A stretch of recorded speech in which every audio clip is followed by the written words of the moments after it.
በወንዞችና በጀግኖች ታሪኮች ወደምትታወቀው ምድር ወደ ታይላንድ እንጓዝ። ይህ ታሪክ ስለ አንድ አስፈሪ አውሬና እሱን ስለተጋፈጠ ጀግና የሚተርክ። በወንዝ ዳር ባለ አንድ መንደር ውስጥ አንድ አስፈሪ ነገር ይኖር ነበር። ይህም አስፈሪ ነገር ቻለዋን ይባል ነበር። ግዙፍ አስማተኛ የያዘው ንጉሥ፣ ቅርፊቱ እንደ ብረት የጠነከረ፣ የሰውን ስጋ የሚወድ፣ ወንዙን የሚገዛ ነበር። ህዝቡም በፍርሃት ይኖርለት ነበር። ታዲያ ከዕለታት አንድ ቀን ክራይቶንግ የተባለ አንድ ደፋር ወጣት ወደ መንደሩ መጣ። ፍርሃታቸውን አይቶ ሊረዳቸው ቃል ገባ። ነገር ግን ቻለዋንን በጉልበት ብቻ ማሸነፍ እንደማይችል ያውቅ ነበር። አውሬው በጣም ኃይለኛ ነበር። በቆይታ ብዛትም ያዞውን ሚስጥር አወቀ።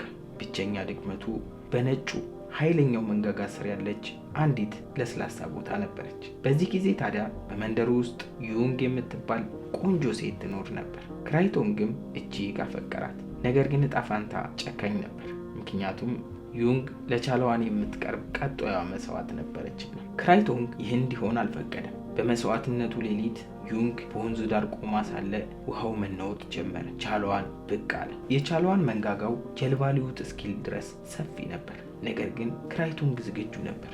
ከተደበቀበት ዘሎ ወጣ። በጦሩ ሳይሆን በሾለ በተወለወለ የብረት ዘንግ አዞ ዩንግን ለመያዝ ሲዘል ክራይቶንግ በጀርባው ላይ ዘለለ።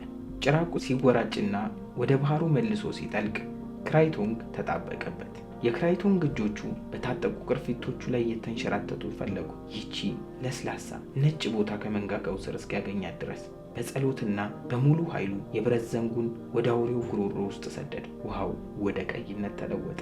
አዞ መወራጨቱ ቀነሰ። ከዚያም ትንሽ ቆይቶ ሁሉም ማዕበል ቆመ። ኃያሉ ቻለዋን ሞቷል። መንደሩ ዳነ። ክራይቶንግ የዩንግን ልብ ብቻ ሳይሆን የመላውን ሕዝብ ምስጋና ተረፈ።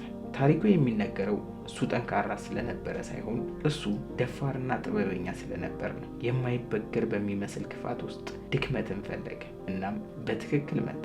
ይህ የታይላንድ ተረት ትልቁ ጠላትም ቢሆን ድክመት እንዳለው ያስተምረናል።